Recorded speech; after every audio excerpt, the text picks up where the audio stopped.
Hey everyone, Charlie Chun here, expert Halo dog trainer. It's so awesome being able to hang out with friends, and did you know your dogs also like to have friends? Socializing is so important, not just because we want our dogs to be able to have friends, but that way they can function in everyday society. They're gonna have to be used to walking around other dogs, walking around people, and distractions like cars and bikes. So socializing is going to be key. When your friends have Halo collars, it's easier than ever to give our dogs freedom and safety. This means that you can build an identical fence in your friend's home and let both of your dogs roam free. You and your friends can just relax and chat and enjoy the peace of mind that comes with your Halo collars.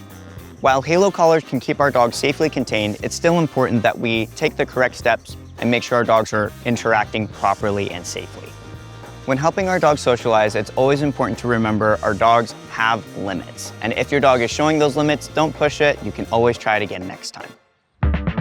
When we're first socializing dogs, the best thing to do is take the dogs on a walk. You want this to be in a neutral area, so this means probably not in your backyard, probably not in the front yard, but in the neighborhood is okay. The goal is to get the dogs as close as possible, and you don't want them going face to face first. This can create a lot of conflict.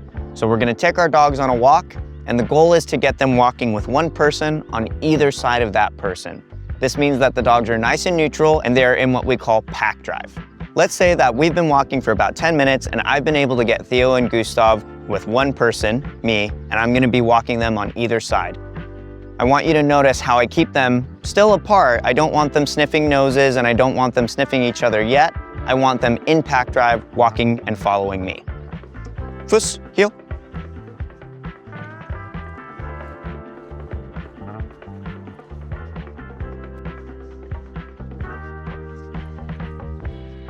Good boys. Come on. Good. Good boys.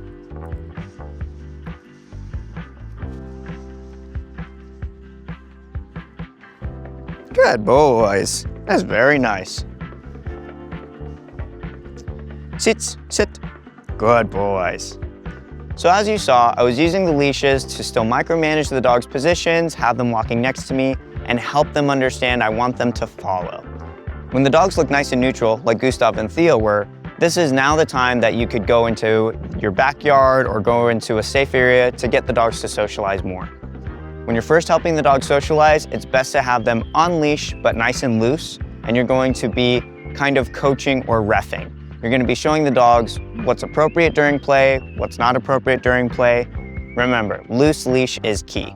What's super convenient is if the dogs both have Halo collars, you and your friends can set up the same exact fence. That way they can be safe in the same area. If I feel like the dogs are getting overstimulated or one dog is getting frustrated, I'm going to end the play session immediately. If you're confident in your dog, your friend, and your friend's dog, then you can drop the leashes. Allowing the dogs to socialize without the leashes is totally normal and it's very healthy. You still want the leashes to drag just in case anything happens, you're able to grab the dogs and pull them away safely. Okay?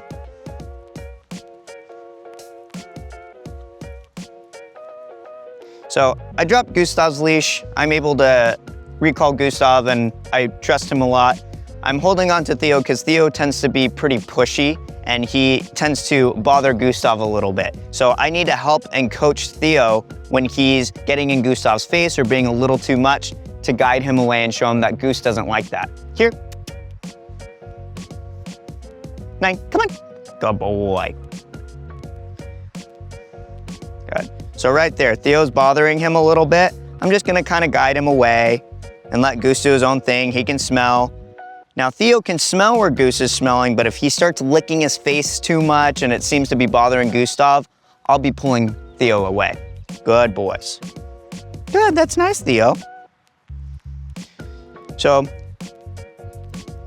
I don't know if you caught it, but Theo did sniff Gustav's bum right there, and that's totally fine. Sniffing bums is kind of like shaking hands for dogs, but again, it can't be over the top. You wouldn't want to hold somebody's hand for too long that you just met. It makes the other person kind of uncomfortable. If it seems like the dog is lingering or being too pushy, that's when you want to guide them away and help give the other dog space.